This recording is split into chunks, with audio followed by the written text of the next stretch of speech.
Welcome to episode 3 of Extra Pickles, Please. As you could tell, I am in a very different chair because I sold my last chair. So I got my little papasan and we're going to get comfy and we're going to get deep. When I first started Extra Pickles, Please, it was supposed to be like silly, goofy, funny, all the things. But here we are getting into some deep shit. So hang tight, strap in, let's get to it. Okay, so I guess I'm choking too. I definitely did not get my emotional support water bottle with me, so I know my shit's gonna be dry. So today, well, actually not today. I had put out a suggestion box for people who were following my Instagram page, asking them what they thought were some topics I should cover. And one of the topics came about, what? Why did I say that? One of the topics that came about was my identity and how it shaped me into the person that I am today. And I love this topic because I feel like this is a huge, huge part of my life that I don't talk about that often. Maybe I do, but personally, I feel like I don't talk about it often. And today's episode is titled Culture Clash: Balancing My Asian Roots in White Spaces. So for some of you that are listening, you know that I grew up in a predominantly white community. I went to Catholic school from kindergarten to 8th grade. I was born and raised Catholic, but it was actually kind of interesting because the only other person that was Catholic in my family was my mom, and she was not necessarily like what you would think a practicing Catholic woman was. So my parents put me through Catholic school, kindergarten through 8th grade, and I'm not going to say the school's name, but if you're listening, you know exactly what school I'm talking about. Um, it was a very interesting and how do I say this? It was an interesting experience. I am grateful for the experience it gave me, but also it hurt. It it hurt a lot. There was a lot of pain, there was a lot of growing pains. And to say that I didn't experience trauma in that school would be actually a lie because there was a lot of things that after I got out of there and after I experienced it, I realized like, holy shit, like that was like low key traumatic. Um, so first off, let me just set the scene. So, I'm in this school from kindergarten to 8th grade, some of my most formative years. I had my fair share of getting bullied, wanting to be part of the popular girls, feeling, feeling poor around some of my peers.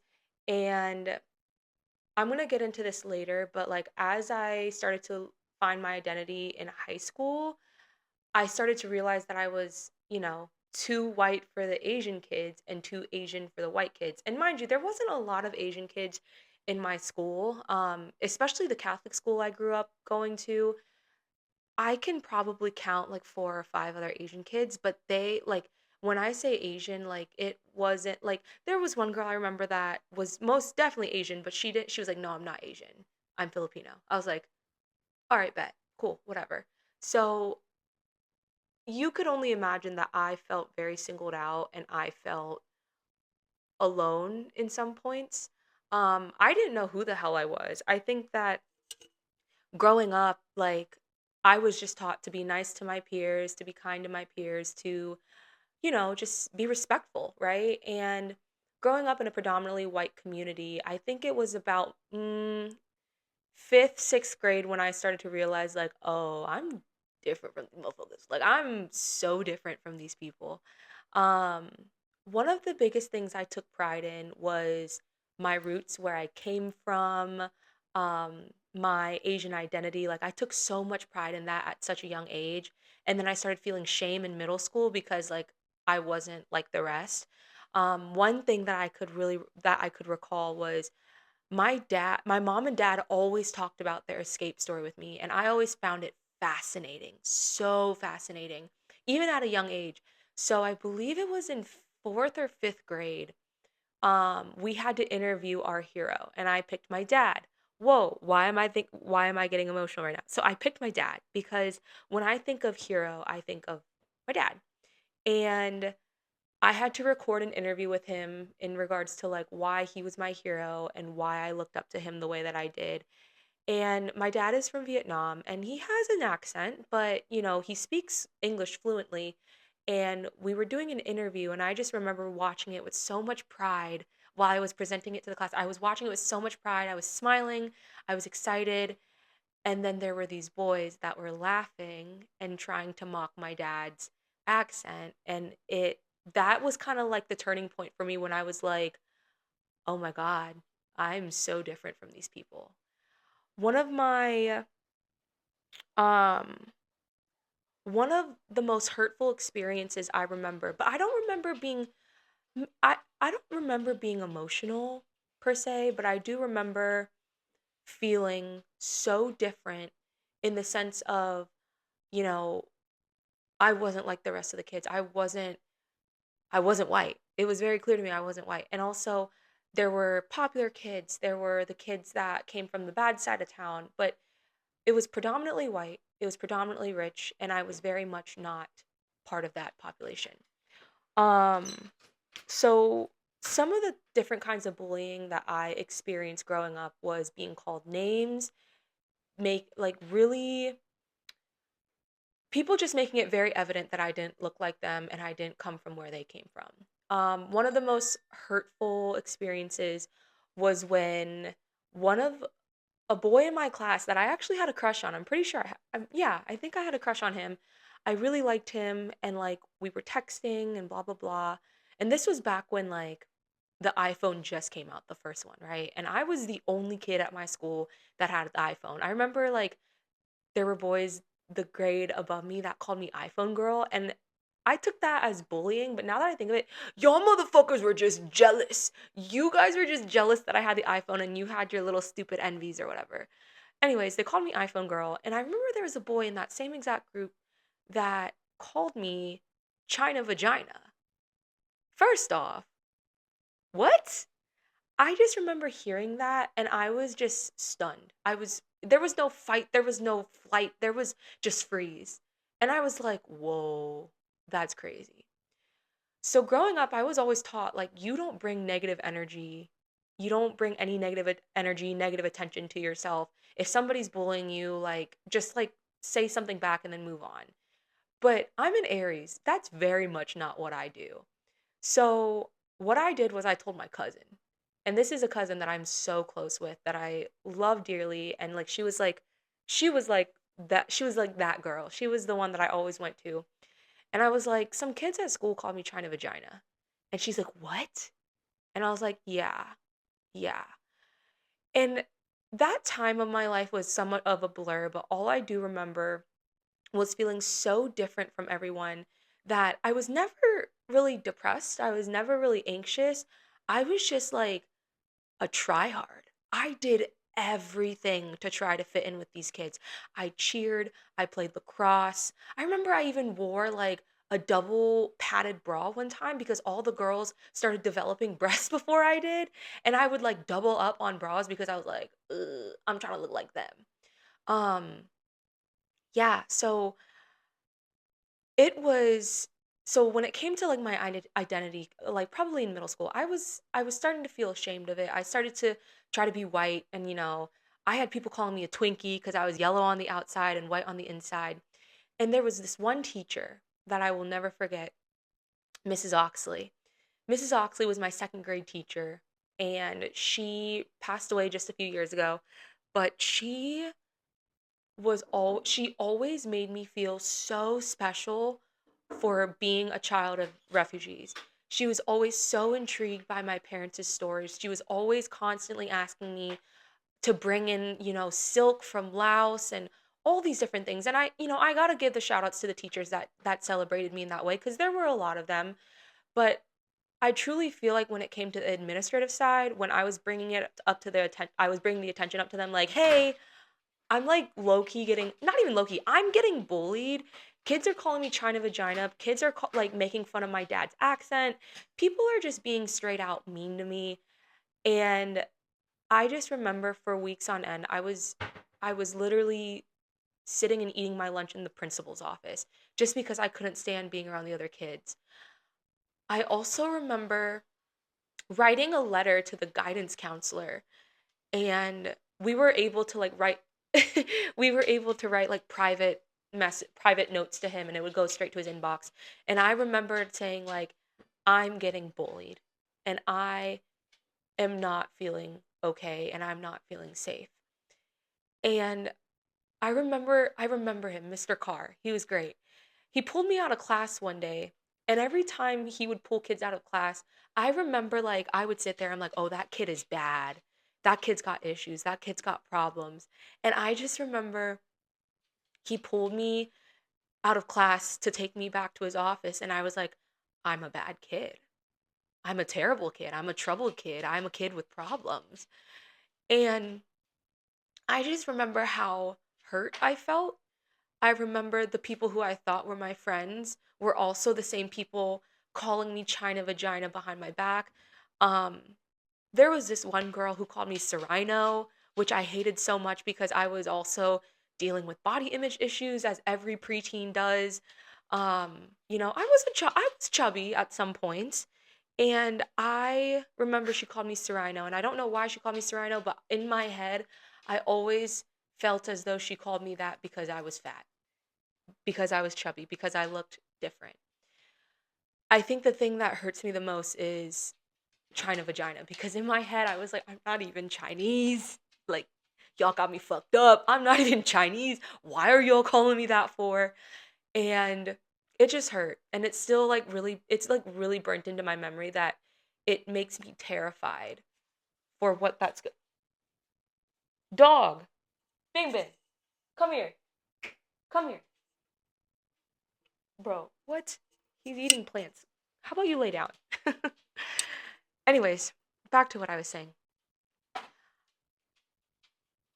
That statement was so ingrained.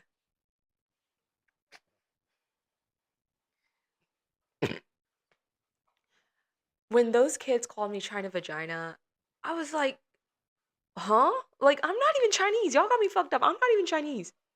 And I made it very clear I'm Vietnamese and I'm Lao. I always did my reports on that because when our school did a really good job at um like celebrating culture, celebrating heritage, and I loved doing that because I got to talk about Laos. I got to talk about Vietnam. I got to talk about like all the places that like my roots came from, and I was always so excited about it. But it always got shut down because kids were like, "Ew, what is that?" Or they would do the slant eyes at me, or they would say "ching chong," or all that stuff, and I was just like, "Wow, like this hurts and this sucks." One day I remember I got kicked off. We were on a field trip, and there was a boy that kicked me, like physically kicked me off the bus at the top of the stairs. You know how there's like stairs that go down like from when you get off the bus. He physically kicked me off the bus. Like tumble onto the cement. I scraped my knee open, and I still have this big old scar because my knee got infected because I didn't want my parents to see that like I hurt myself at school because they would have questioned it. So I was like 10. I didn't really know how to clean up that bad of a cut, like of a wound, and it got infected. It scarred over, and like there's this huge scar on my knee. And every time I look at it, I'm like, that motherfucker. He literally kicked me off the bus and he said go back to China. If I could go back, I would have beat his ass on sight.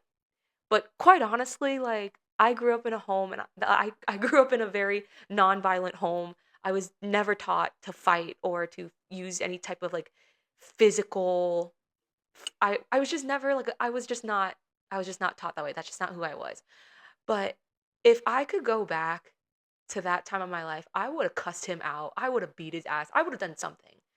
But because I was the minority, I was the only I had nobody. I had I remember I had this one Asian friend. Actually, it was a brother and sister pair. They were both adopted, and I just remember I stuck to them. I was glued to them because I was like, this is my safety net.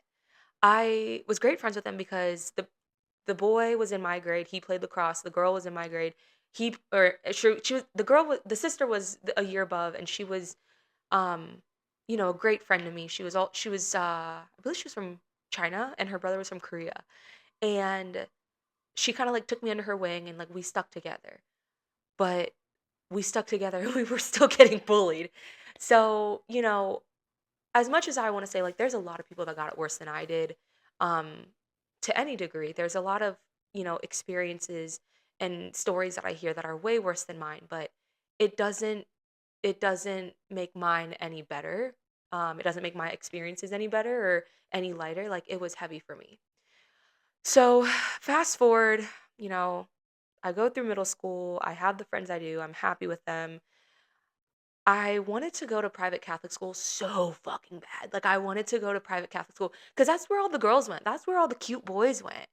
And I was terrified of public school because I was only used to private school.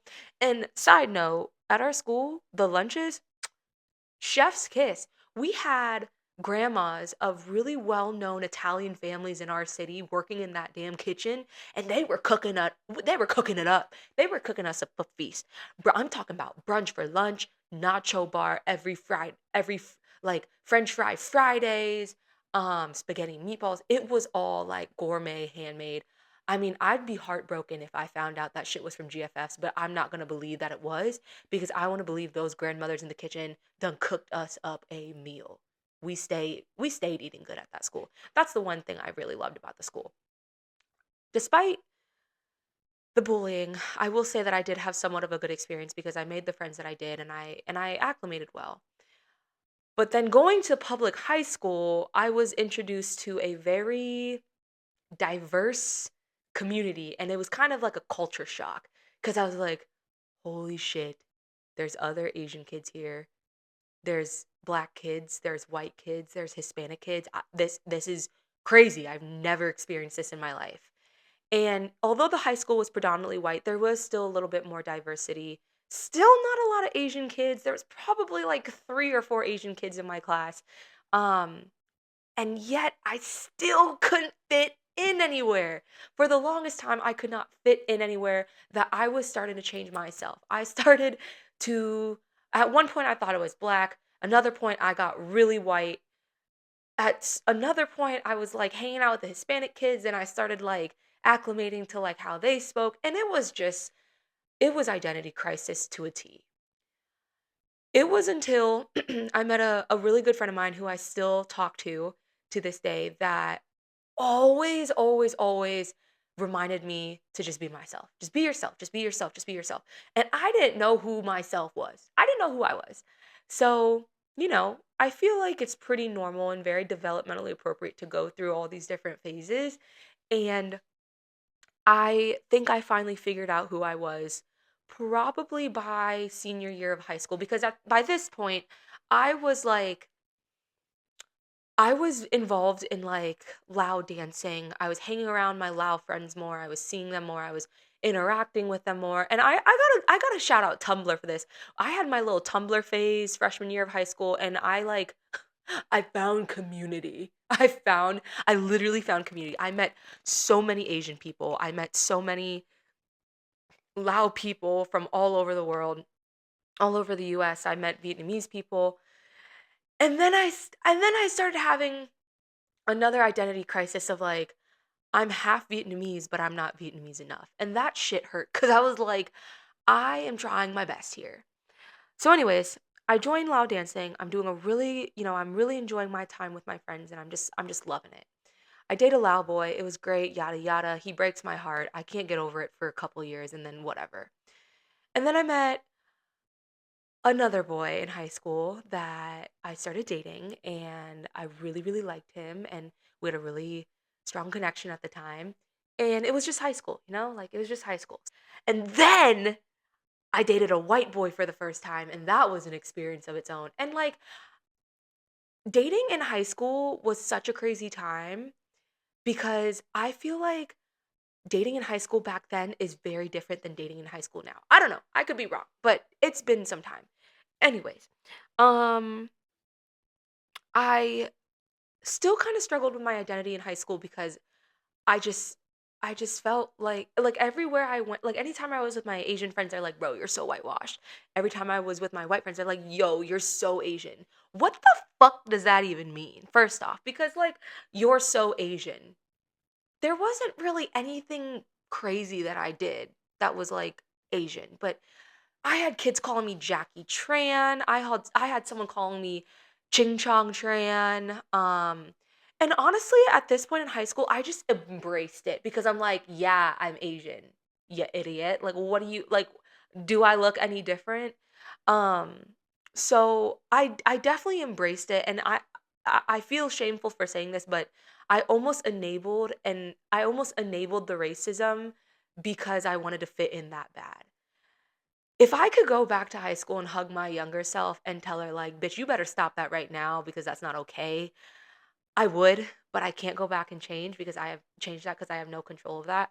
But being Lao to me now is something that I embrace so heavily because I then started to realize as I got older, like, not a lot of my peers have this experience. Like, especially like all my peers in white spaces, all of my white friends, all of my friends outside of like the Asian race, they have no idea what it feels like to be me. And I'm like, I'm kind of fucking cool, dude. And I just remember feeling this way, like going into college, and then I started embracing more and more of my Asian side. That sounded wrong. I started embracing more and more of my Lao side and my Vietnamese side. That then, when I got to college and the pandemic started happening, I started making Lao content on TikTok. I started making relatable content, and I blew up mainly because I was part of like this group of Lao creators and my boss, Salong Namsa, who owns Lao Supply and Sabadi Fest.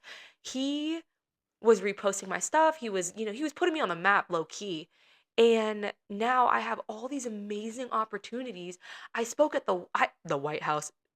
I did not speak at the White House. I spoke at the Ohio State House in front of old white Republican men and giving them my testimony as to why racism was a public health crisis, especially in the time of the Stop Asian Hate movement, especially in the time of, all of like the racism and everything that was going on during the pandemic. But I made it onto national television. I made it onto national television. And I remember saying saying my testimony, crying my eyes out, and leaving that state house feeling like I was gonna make a difference. I felt on top of the world, let's be honest. I felt so powerful in that moment. I was like, nobody can stop me now. And then after that, after being on national television, giving my testimony, crying my eyes out on TV, a fire kind of lit under my ass.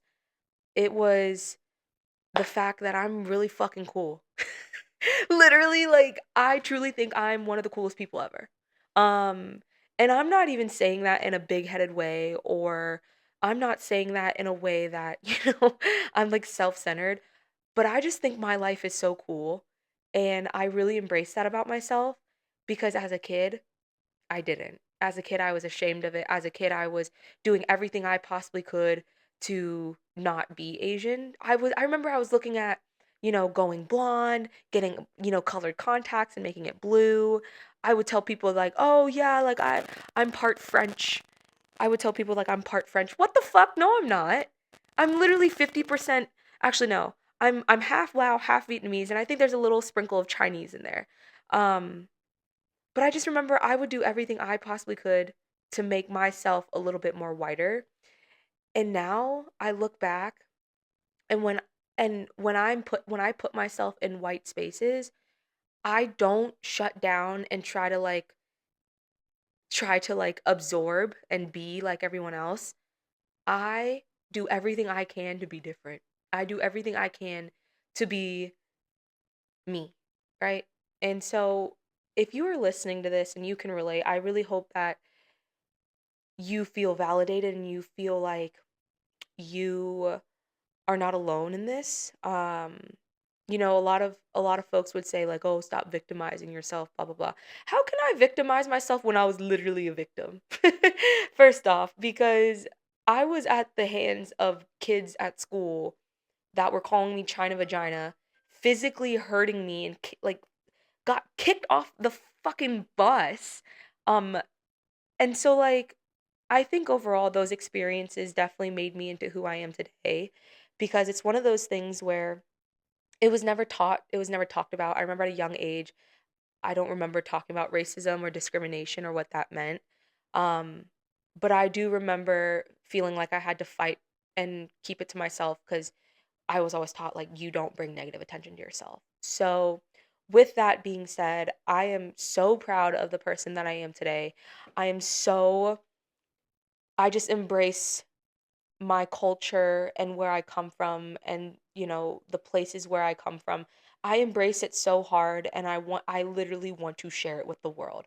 I feel like all the shit that I went through as a kid and how much I could have embraced myself as a kid was balled up into this jar to the point where, like, once I hit like 19, 20, 21, I that jar just like plopped open, everything came out and the glass shattered because then I was like, "No, this is me and I want you to know who I am. I want you to know the real me." And I truly believe that although I went through such traumatic events in grade school, I I truly feel like it really made me into who I am today. Um I did feel a lot of pressure growing up to assimilate to, like, American culture and white culture, hence why I had a little bit of a country phase. That was also due to the boy I was dating at the time. He was a big country boy, and I was like, "I want him to like me." So, I was listening to country music, I bought cowgirl boots, I was wearing overalls to school, which was crazy. Um, but not gonna lie, I ate those cowgirl boots down. I look cute. Every country concert I went to, I really ate down. Now, the faith factor. So, am I still practicing Catholicism? It's a hell nah for me, dog. And that's on religious trauma. That's a whole nother thing. Um, One thing I will share though was I just remember it was Lao New Year, and every Lao New Year we bukan, which is tying strings around each other's wrists to give each other blessings. So I call them blessing bracelets. And at my school, at my Catholic school, we were not allowed to wear any jewelry outside of a cross necklace. And I had maybe like 4 or 5 strands on my wrist. And I will never forget when my teacher cut the strings off of my wrist and I cried in the bathroom because I was like, I'm fucked. I'm cursed. Buddha's gonna come get me and I'm going to hell. It wasn't, God was gonna get me. It was Buddha was gonna get me. And that's when I knew I needed to convert. I never officially converted. I don't stand either on I'm not more Catholic or more Buddhist. Bro, my camera died. Anyways, I don't care. I'm just gonna keep it going. I'm just gonna talk in this mic and just chill for now. So don't I don't I don't I don't identify as Catholic or Buddhist. I don't identify by any religion. Um I would consider myself spiritual, agnostic, I think is what it's called. Um I definitely do believe there is a higher power, but I don't believe that it is a white bearded man in the sky, if that makes sense. Therefore, religious factors, I am no longer a practicing Catholic person. Um, I truly feel like as a kid, I really wasn't buying into it. I failed theology and religion like 3 times just because like I was just not interested. Like, yeah. But I will say, I can say the Our Father. The one thing I took from Catholic school and what I take a lot of pride in is I could say the Our Father in Spanish. Yep. Yep, yep, yep. Now, bringing it full circle, one of the questions I got was, are there any moments of closure or healing you've had since those experiences? My answer is yes and no. I have had old classmates from grade school reach out to me after hearing my story wherever, and they're like, I'm so sorry you felt that way, and I am sorry if I was a part of that. And I appreciated that. But then I was like, girl, that was like 18 years ago. But I really appreciate it because I think that's what I needed the most was like closure that, yeah, I was different, but instead of just being tolerated in spaces, I wanted to be celebrated. So I had to try so hard to be part of something. Um, I view the chapter of my life right now as thriving. I am thriving so hard that I'm scared that if I go too hard, I'm going to burn out. I got Sabbati Fest that I'm working for now. I'm still making content. As a therapist, I um I market myself as an Asian American therapist with with specifics in cultural competence and working with like Asian American or AAPI individuals. So yeah, I've really loved how utilizing that in my work and my practice has been really helpful and really fulfilling too, quite honestly. Um, and lastly, like a message that I want listeners to take away from my story is, man, what is the message that I want my listeners to take away from this? Never be afraid to be the odd one out. Find the beauty in being different and not like your peers. A very simple analogy I utilize with a lot of my clients is if every single person in this world was the exact same, what would this world be like? Fucking boring. Absolutely. 1000%. It'd be so boring that I would literally want to gauge my eyes out. But because we have so much diversity and so much culture and so much rich stories and traditions and experiences, that is what is so special about being so different. And I think for so long, being a child, I felt like being different was the worst thing in the world. It was so bad that I developed an eating disorder at a young age. I, wanted to dye my hair beach blonde and get colored contacts. And I look back and I just want to hug the younger version of myself. I want to just hug her so hard and just tell her, like, you are so fucking cool and you can't see it yet now, but you are going to notice when you get older. You are going to be all that in a bag of chips. And I say that with a lot of pride because I look back and think about little Rena, little Buns, crying in her room by herself, not telling really anyone what was going on and not being able to talk about it because she felt like if she did, more attention would be put on her and she would get ridiculed even more. So with that being said, if you're listening to this and you were my bully, you called me names, you were mean to me, anywhere between kindergarten to high school, I forgive you. I forgive you. And I also want to say thank you. Thank you for making me the person that I am today. I didn't deserve getting bullied. I didn't deserve being scrutinized for being so different. But one thing that I got out of that was I am exactly where I'm supposed to be today, and for that I am grateful. So thank you. Thank you for making me feel so different to the point where I had no choice but to recognize my differences and eventually falling in love with them and embracing them and being the person that I am today. That was really fucking deep, you guys. That was bomb. I ate that up, not gonna lie. But that is all I have for you guys today for episode 3. I'd love to do a part 2 if a part 2 is even needed. I feel like I did tell the majority um of the story and what I went through. Trauma's crazy, y'all. Trauma's a crazy, crazy thing. But overall, thank you so much for listening. Thank you for tuning in. If you've stuck with me to this point. I would love to hear feedback because I'm new to this. I don't know what the fuck I'm doing with podcasts. I literally, my last laptop fucking exploded, y'all. Like it literally exploded because I was plugging so much shit into it trying to run this podcast. But I finally got a new laptop. I got some new equipment. I think I'm doing good. But if you'd like to leave me some feedback, please feel free. But other than that, I love you guys. Thank you so much for being here. Thank you for supporting me and loving me to my fullest. And I cannot wait to talk to you guys again in the next episode.